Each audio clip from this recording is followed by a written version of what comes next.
winter morning flooded the cabin. David pressed his palm to the black stone wall, feeling the captured sun. His dog sprawled in a warm beam. Built yourself a cold greenhouse, Reeves. That black eyesore won't keep you warm. Outside, 3 men stood in the snow, pointing and laughing at the wall that faced the sun. David didn't answer. The stone under his fingers was warm as a banked hearth. They don't know what this wall cost me. He'd come to this valley with nothing but an idea and a debt of memory. You'll freeze before spring, fool. David allowed himself a thin smile. He'd burned almost no wood in 6 weeks. The wall gave back all the sun the short days could offer. The real test was still ahead. Outside, frost feathered the glass. Inside, the dog sighed and stretched, and David felt the stone hold the heat like a secret. Months earlier, David Reeves had arrived alone with a dog at his heel and a hand-drawn diagram folded in his pocket. He chose this south-facing slope and began stacking dark stone that drank the sun. He worked alone, mixing soot and oil to paint each stone black until the wall stood like a dark exclamation against the valley. He scavenged glass from abandoned cabins and fitted the panes into a frame that would trap the light. Through the long autumn, the wall grew, and so did the whispers. Let them talk. The sun doesn't need their approval. He ignored the sidelong glances in the village and the children who threw snowballs at the black stone. The first snowfall came before he'd finished the wall, but David kept laying stone. On a bitter December morning, the wall was complete. Now the real work begins. That first night, he lit no fire. The wall gave back the day's heat, a steady glow as the temperature dropped outside. By dawn, frost melted on the inner glass, trickling down to pool on the sill. It's working. The sun is my fuel. In town, the woodpiles were shrinking. Men grumbled about shortages, and the price of a cord had doubled. David kept his own woodpile fully stacked, hidden behind a canvas tarp. But by midnight, the stone grew cool. Heat bled away through the glass into the black cold. I need to keep the warmth inside. A blanket, shutters. On a sunless afternoon, the wall felt barely lukewarm. David's breath hung in the air. Clouds are my enemy. I must trap every degree. He sat by the cool stone and sketched a frame for wooden shutters. A week of gray clouds settled over the valley. The wall gave back nothing but cold stone, and the cabin floor stayed frozen. He woke with frost on his blanket and fed a few sticks into the stove, hating the smoke. I can't rely on the wall alone. I need a barrier to lock the heat in at night. He hung a thick wool blanket over the glass. It helped, but the fabric sagged and let drafts slip through at the edges. This won't hold. I need solid shutters, something that fits tight. Old Tom passed by, saw the blanket, and in the village square he started a new tale. Reeves is hoarding firewood and pretending that black wall works. He's a liar and a cheat. The rumor spread. Men who once just mocked now looked at David with suspicion. David ignored them. He gathered salvaged planks and started building the shutters, measuring precisely. They'll see. When winter bites hardest, the sun will speak for me. Before David could hang the first shutter, the Reverend Elijah Price appeared in the snow outside his cabin, black coat stark against the drifts. This wall is an abomination, a monument to pride that spurns the firewood God provided. It's only stone and glass, Reverend. It traps the sun's warmth. Nothing sinful about that. But the preacher's voice carried, and a small crowd gathered, their breath fogging the air as they watched the spectacle. You trust in stone, not in providence. I warn this valley, follow this fool's folly, and your souls will freeze. Old Tom smirked from the front, and heads nodded.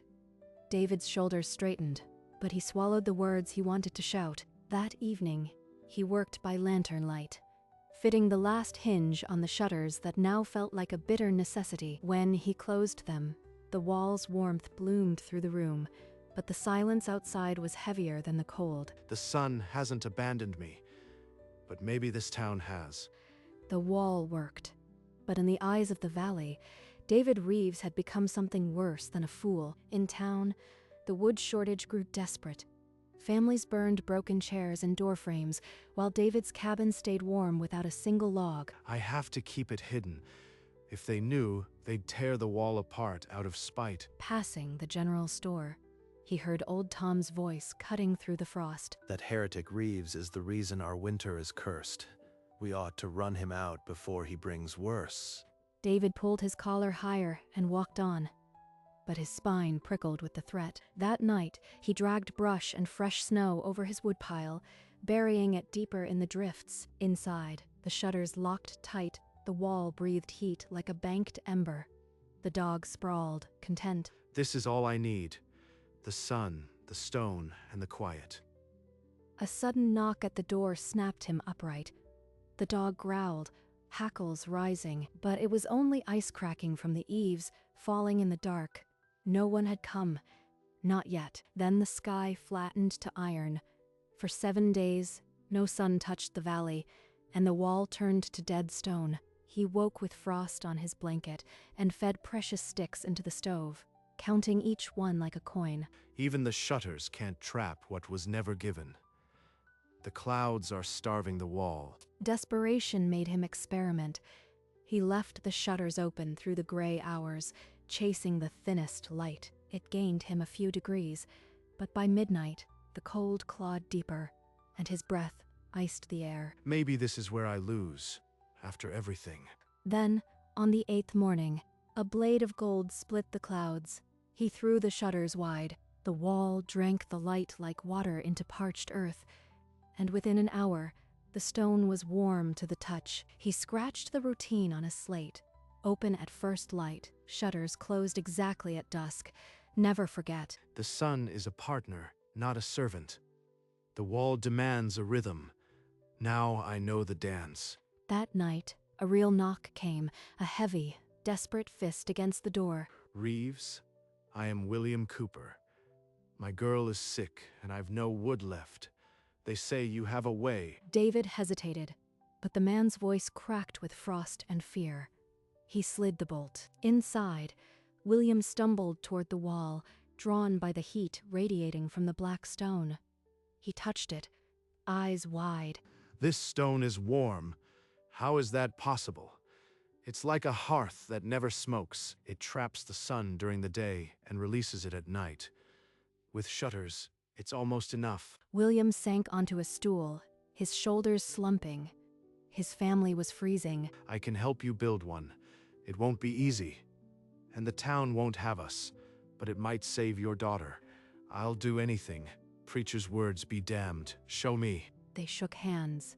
The dog wagged his tail, and for the first time, David's secret had a door. By daybreak, David stood with William and Anna at their south wall, gathering dark stones from the creek bed. David, I don't know how to thank you. The preacher has turned everyone against us, but we have nothing left. They worked in silence, mixing soot and oil, stacking stone beneath a frame of salvaged glass. Old Tom appeared on the path, his face twisted with satisfaction. He never worked, only delivered poison. The Reverend says this is an abomination. You are damning your family. Cooper, Damned if I freeze, Tom. Go back to your cold pulpit and leave us to our work. When the last pane was fitted and the sun struck the black stone, the cabin seemed to exhale. The fever broke. She's warm for the first time in weeks. Anna threw her arms around David, weeping thanks. One wall saved them. But the real battle isn't over. The town isn't ready to let go of its hate. Within days, news of the Cooper miracle spread. Families with frostbitten children appeared at David's door, not to mock, but to beg. They've seen my daughter walking again, David. They know your wall saved her. They're willing to listen. David looked at the shivering crowd. Men who had once jeered, women who had whispered and nodded. I'll teach you. Come to the south field tomorrow, but know this, the preacher won't approve. That evening, the church bell tolled for an unscheduled meeting. The Reverend Price stood at the pulpit, face like granite. I have heard that some among you are building walls of black stone, walls that replace God-given wood with human arrogance. This is the serpent's shortcut. But when he paused, a voice rose from the back. William Cooper stood, cap in hand, Anna beside him. My daughter nearly died, Reverend. David's wall brought her back from the cold.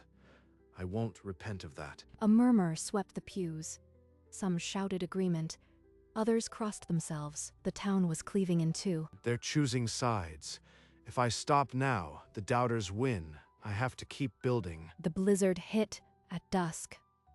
A white wall that swallowed the valley in an hour. David's cabin glowed like a lighthouse, the sun wall holding the cold at bay. But the others won't last. I have to go out. He found William, and together they fought through drifts to the nearest cabins. At the first, a mother wept with relief. At the second, the door slammed in their faces. We'll freeze before we take your devil's heat. The preacher said, your wall is a sin. The preacher is missing. Tom, stuck on the North Pass. He might be dead already. David turned from the barred door, the wind cutting his face, the weight of that news settling. He'd rather die than accept my help, but if he's out there, I have to try. That night, the storm was a living thing, and David's cabin felt like a tomb of warmth. For 2 days the blizzard buried the valley. David's wall held, and his cabin became a sanctuary for those who swallowed pride. A pounding at the door. Old Tom fell in, half frozen, his foot purple. He did not meet David's eyes. Don't look at me like that, Reeves. I'd rather be warm than righteous. David said nothing, only pulled the man toward the wall and wrapped his foot in warm wool. When the wind finally died, the sky cleared, revealing a world of white wreckage. Some cabins were buried to the eaves, but those with black walls stood warm, windows steaming. We found 2 families alive. Barely.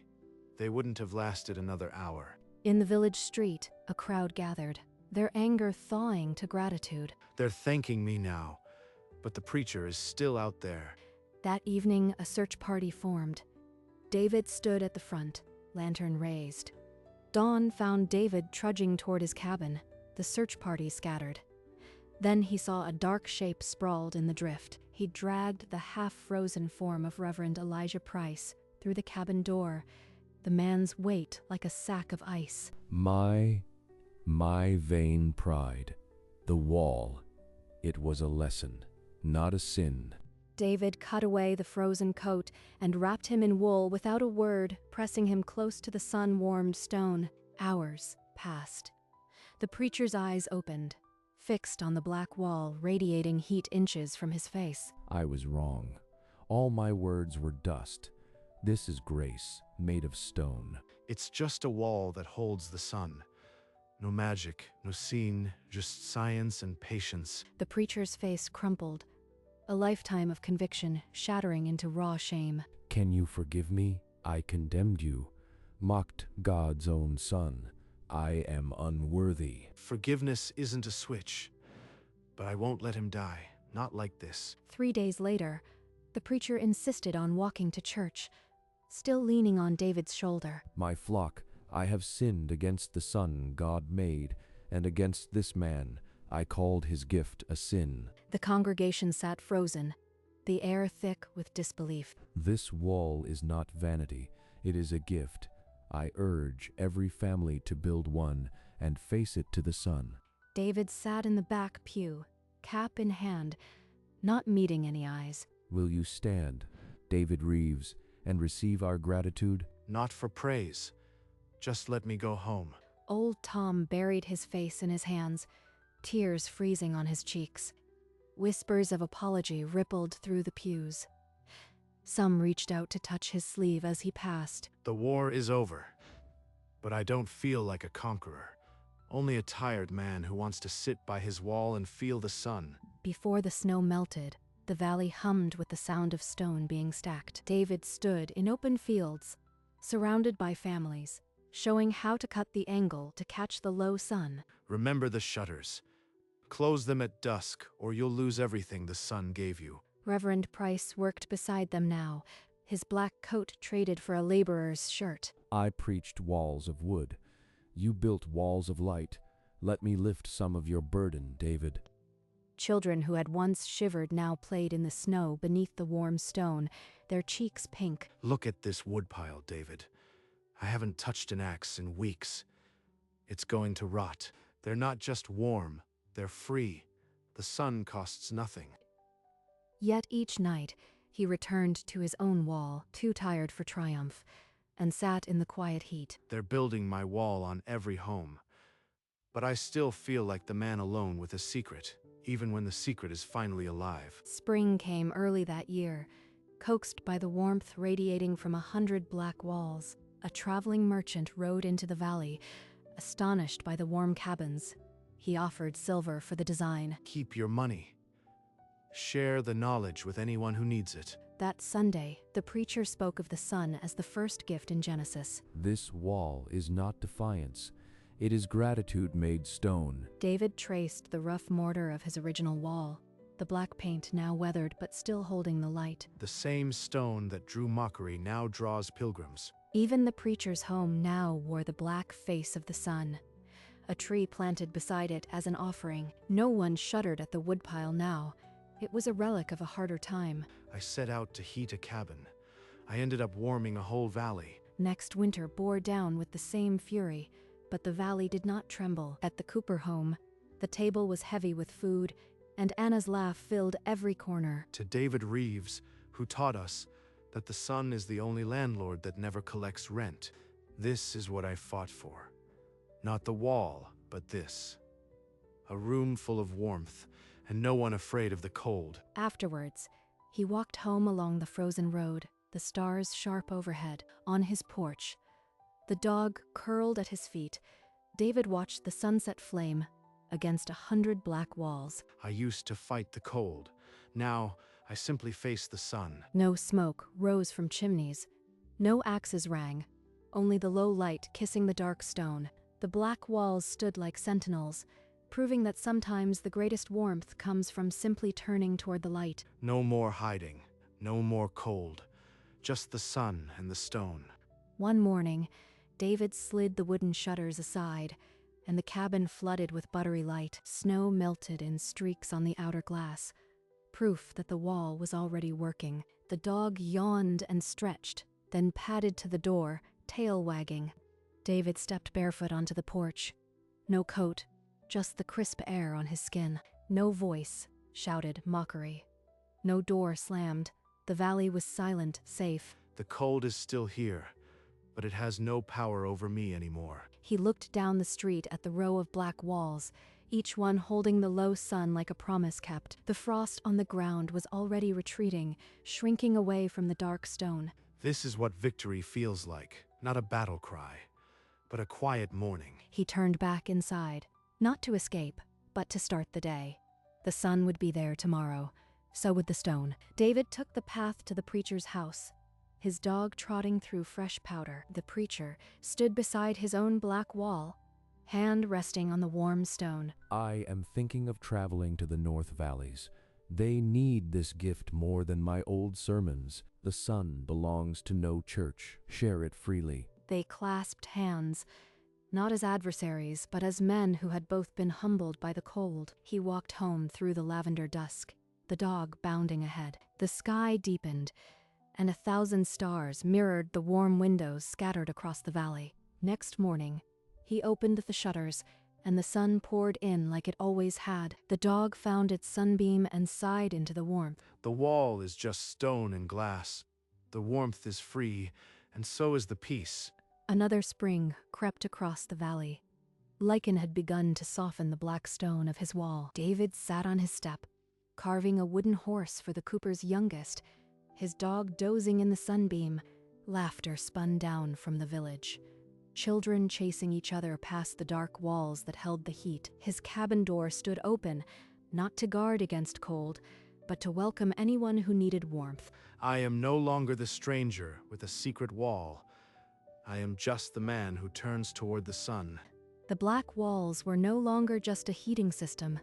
They had become a fabric that held the valley together. The dog sighed in its sunbeam, paws twitching in a dream, a ritual unchanged since the first winter. He looked across the valley, where each dark face caught the low gold light and felt no triumph, only deep belonging. He smiled, not for an audience, but for the stone that had carried his hope through the coldest nights. The sun faced them all now, and the valley faced it back, a quiet covenant of light and black stone. On the final evening of winter, David stood at his black wall as the sun sank low. The stone radiated the day's last warmth into his palm, the same heat he had felt alone years before. William and Anna stood nearby, their voices soft while the preacher walked down the road to join them. No voice mocked the wall anymore, only the sound of melting snow dripping from the eaves. I remember the first stone I laid, half frozen, wondering if this day would ever come. The whole valley glowed, each black face holding the orange fire of the dying sun. The preacher stood beside his own wall, the stone warm under his hand, his sermon now a quiet understanding. The sun dipped lower, and the walls held the light like a promise kept. David did not need to speak. The warmth said everything. The sun set on a valley that once mocked a black stone wall, and now lived by its light. The next morning, David slid the shutters aside, and the sun poured through like it always had. The dog stretched in the golden beam, then patted after him as he stepped onto the porch. The valley opened before him, each home wearing its black face, catching the low winter sun. The dark walls glowed like rows of quiet hearths, and no smoke rose from any chimney. He let his gaze travel across the rooftops, the frost already retreating. No one shouted. No one pointed. The old mockery had burned away in the sun. They mocked the black stone wall, but it heated my cabin for free and their own. The sun climbed higher, and 100 walls drank its light. David turned back inside, not to hide, but to start the day. The sun would be there tomorrow, and every day after. The valley faced the sun, and the sun faced it back. A quiet covenant, sealed in black stone.